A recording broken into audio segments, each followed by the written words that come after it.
Okay, today I'm going to go over some basic tips and steps for cleaning your high point handgun. Today I'm going to be doing it on the JHP Model 45 ACP caliber, but it will also work the same way on all other high point handguns, including the C9, which you see in the background here.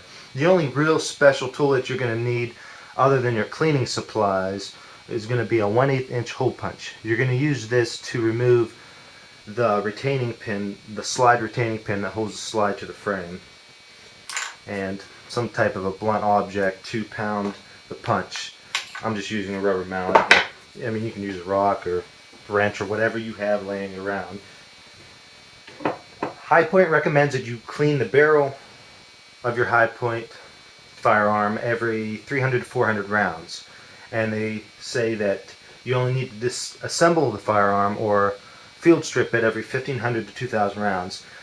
I really honestly recommend doing it more than that, particularly if you're concealed carrying with it, if you're depending on it for your safety or for your family's safety, because powder residue just really builds up, and especially when you're breaking in the gun, you tend to have just extra junk in there that as parts are wearing off and kind of breaking in. So I do recommend it more often. Now, I usually don't conceal carry with my high points, but not that you can't, but I do clean them fairly often. I'll probably do it about every other shooting session with them. I do get a little bit lazy with the high points just because they're cheaper guns, and I know it's probably not the best mentality, but I just feel I can be a little bit lazier with them.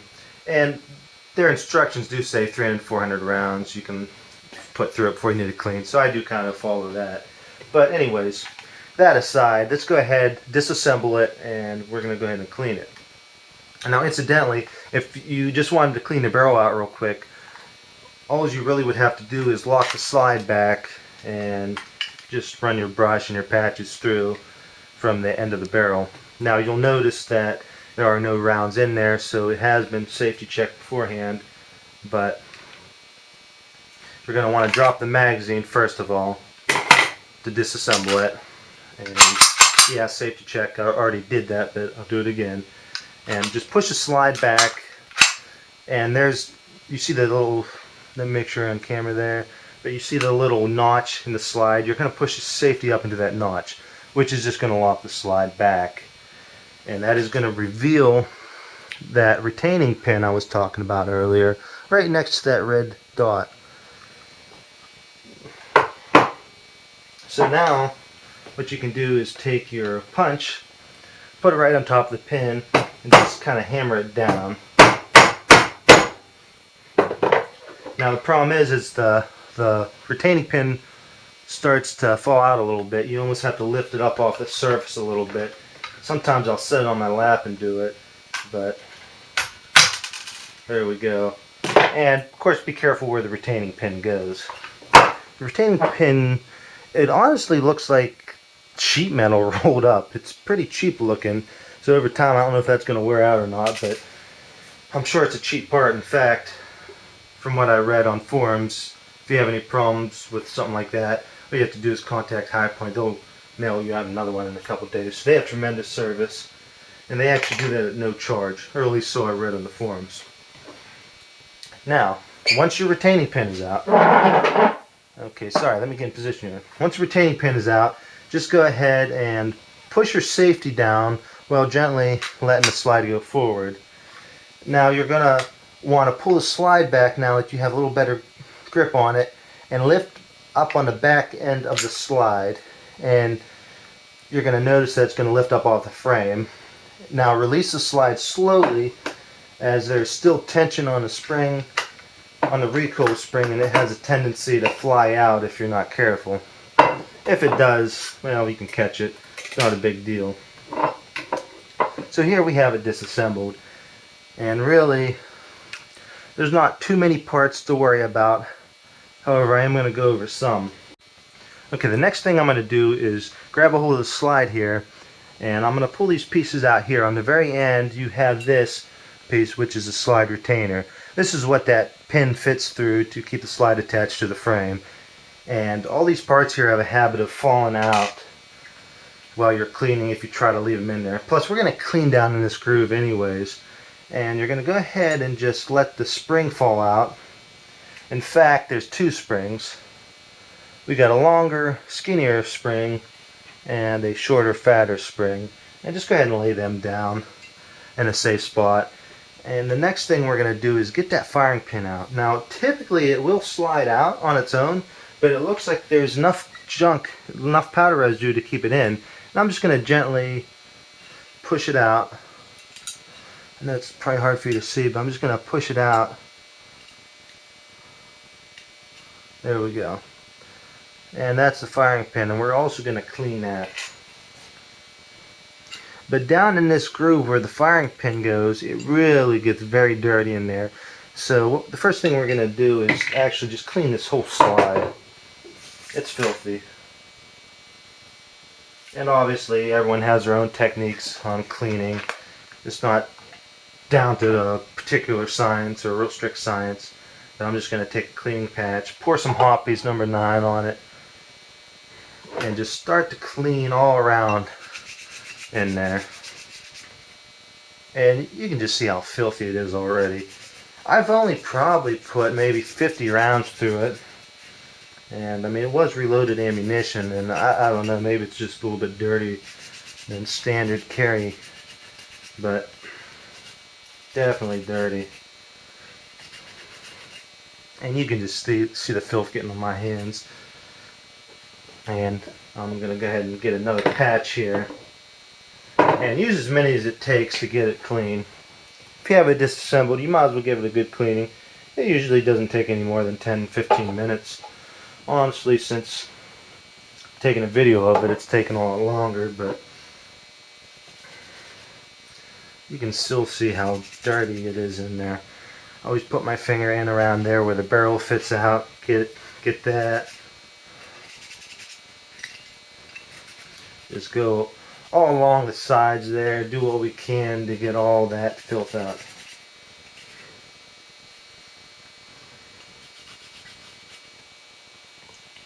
Okay, now the next thing I'm going to do is get right down in that groove. What I'll probably do is take my hole punch here, just push it right down in that groove where the firing pin sits. Just go back and forth, give it a good cleaning.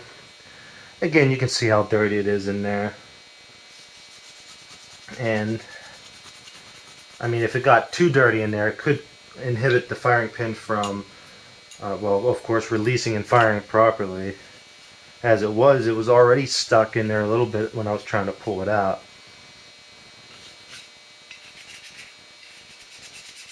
You can always let the Hoppies do its job and let it sit for a while. So before I clean out all that excess solvent, I'm just going to let it sit in there and move on to cleaning out the barrel now. Now normally what I'll do is, you never want to stick your brush directly in your Hoppies because it'll contaminate the whole bottle. I normally just pour a little bit over my brush. This is an extra long one, but it'll get the job done. I just go through a few times, trying to keep the rod as straight as possible. And you don't have to go crazy with it, just enough to break up the excess powder residue that's in there, or any type of copper fragments left over from the jacketed bullets. Okay, and that's that. Now to run the patch through, I'm just going to use a little plastic, it's actually a Glock cleaning rod. Just like plastic, a little bit better. I think it's less abrasive on the barrel, and it works pretty good for the patches. The only reason I didn't use it for the brush is it doesn't fit in. But this standard cleaning rod's fine. I just try not to touch the edges of it on the barrel walls. And of course, just run these patches through. Okay, one patch through, and you can see how dirty it is. I just go back and forth in there a little bit. And obviously, once that patch gets dirty, go ahead and get another one out. And if you don't like to use Hoppies, if you have your own preference in gun cleaning solvents, go ahead and use that. I know Hoppies is pretty good. I've always used it. But there's other good ones on there. out there on the market, I mean. So it's all a matter of personal preference.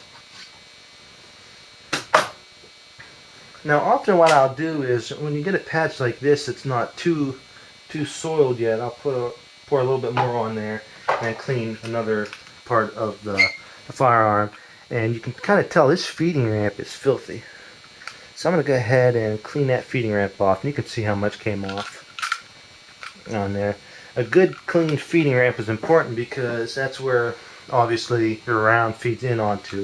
If you get too much garbage on there, too much powder residue, it could inhibit the bullet from feeding in properly.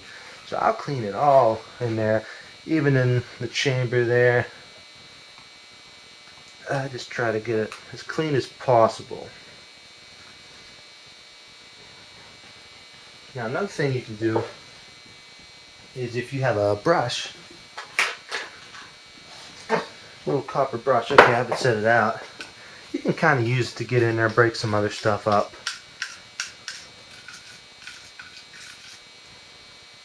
Now one thing I guess I forgot to mention is on the high point handguns, we have a few pieces up here that can fall out, and if you're not aware that they're loose, they can give you kind of a nasty surprise as you see parts just falling down off the gun. Now that piece in particular is called a sear assembly, and how it fits in there is a little rod going through the center of it that connects a little hole on the side of this piece, which is called a sear block. And I think what the sear block does is it has something to do with drop safety prevention, keeping it from firing if you drop it. I don't know too much about how it works, but that's what it's called. But I'm going to go ahead and just remove that. And you're going to notice that there's a little spring in there. Often what I'll do is I'll pull that out as well ahead of time. That way it doesn't accidentally fall down on me. And the same thing is true on the C9, except for the fact that this little piece here on the C9 can actually fall off, and this little, and the piece that fits in on the inside of the gun, which I believe is called the I don't know if it's called the magazine. Okay, excuse me. It's called the counterweight. Again, I'm not sure what exactly that counterweight does. Again, it has to do, I believe, with the drop safety prevention. But on the C9, it could actually entirely fall out. To put it back in, you're just going to slide it up in the groove and connect that with this little pin, this little rod, and put it back in place. And while you're at it, you might as well give all these little parts a good cleaning. So again, some more hoppies. I'm just going to go ahead and set the spring out. Just kind of go over it.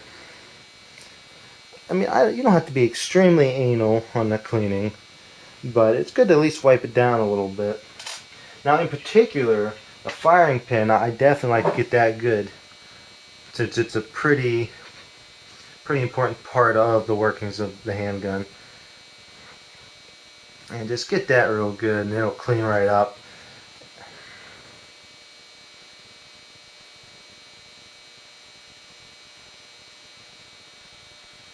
Okay, and you can see it's much cleaner now. And even the slide lock assembly, I'm just going to go ahead and clean that up a bit. Or rather the slide retainer, I guess, as it's more properly called. I'm going to go ahead and clean around the barrel, on the outside of the barrel of the gun, because residue builds up everywhere.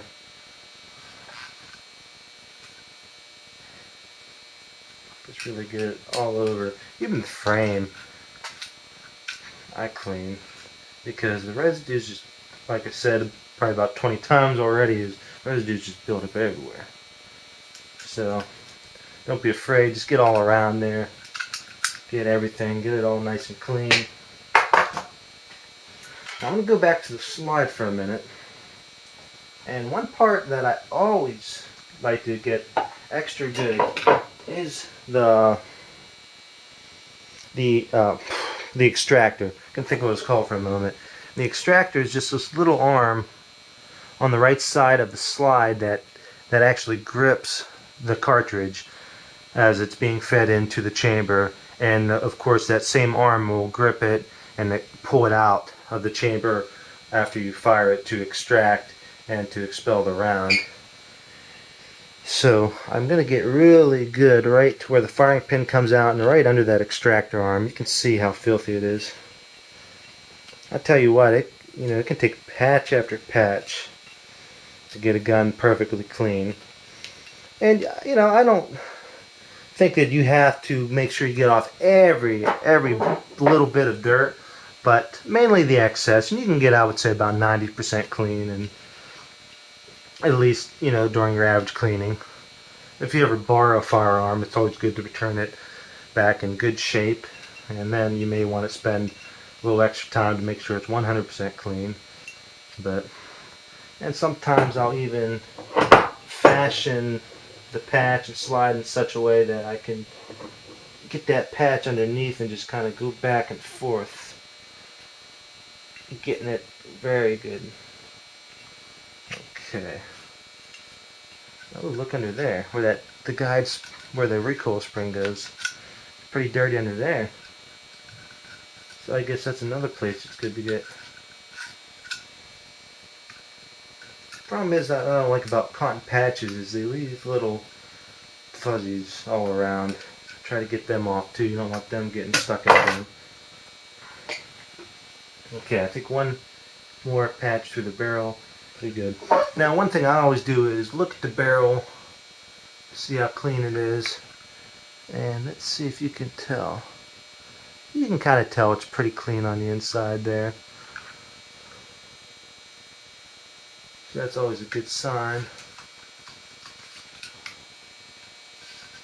Okay, so I ran it through enough times. And so often what that clean patch will do is get some of the solvent that's been in there eaten away. Okay, and of course now that we get everything wiped up and clean, we're going to reassemble it. And obviously reassembly is just the opposite of disassembly, but I'm going to show it anyways just to kind of help you guys get a better idea of what's going on here, in case you didn't get a very good angle when I was taking it apart. And what we're going to do here is put everything back. Sometimes this piece on the side, and I'm trying to find what that's called. Okay, 25. It's called a sear block. Okay, that's right. Sometimes this piece falls out. If that's the case, it just slides right back in there.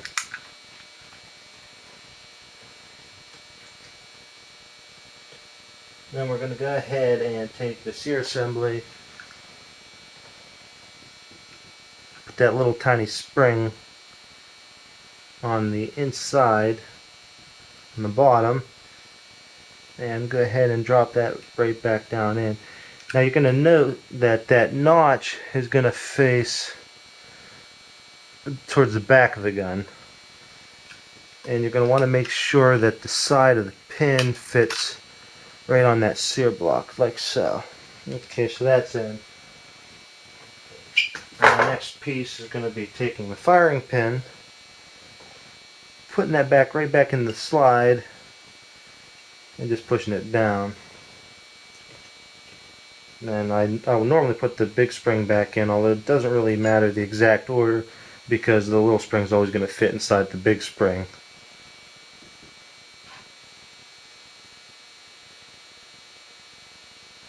I'm going to put the slide retainer back in. Sorry for the pause there. Again, I'm trying to remember all the names of these devices, but once that's back in, we're pretty much good to go. Now, as far as oiling, I don't believe the manual mentioned anything on how to oil it, but sometimes I will put a little bit of oil on the outside on the slide here, which would actually rub the frame. And I don't recommend putting a lot. What I normally do, and in fact I'm using Remington oil, or Rem oil. I just put just a little bit on my finger there, and just go ahead and rub it on the walls there, just a little bit. That's all you really need. The more oil you get in there, the more it's going to collect dirt, and the more dirt's going to build up, which is actually counterproductive, so you don't want to use too much. Now when you put the slide, or the recoil back, the recoil spring back in, you're going to put the end the end of the spring that has no plastic guide rod in it. You're going to put that piece into the frame of the gun like so. And then this plastic guide rod is actually going to fit on this little piece on the slide. And it's a little bit tricky because sometimes you'll slip and the spring will go flying out, but okay, yeah, like I just did. It's kind of hard to get this on video and do it, but we'll go ahead and try. I'm going to kind of put my finger over the end to keep the spring from sliding through the hole in the slide. Okay, now once you get to this point, that little slide retainer that hangs down in the back there, it's got to go down into the hole that's on the frame. And once it's in, you're good to go. The only thing left is to pull the slide back, push the safety up to lock it, and you can go ahead and drive the retaining pin back in. Okay.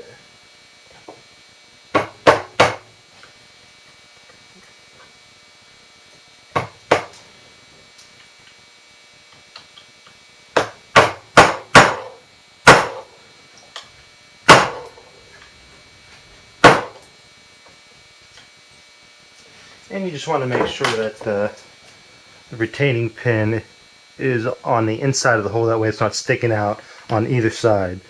And it's not. So it should be good to go. And always run a few tests on it. Make sure the trigger fires. Make sure the firing pin resets, locks open, and whatnot. Okay, and we seem to be working properly. I hope this video helped out a little bit. I know it's kind of hard to clean and explain and all that, but may give you a little bit of tips and a little bit of useful tips in disassembling a high point handgun anyways. Thanks for watching.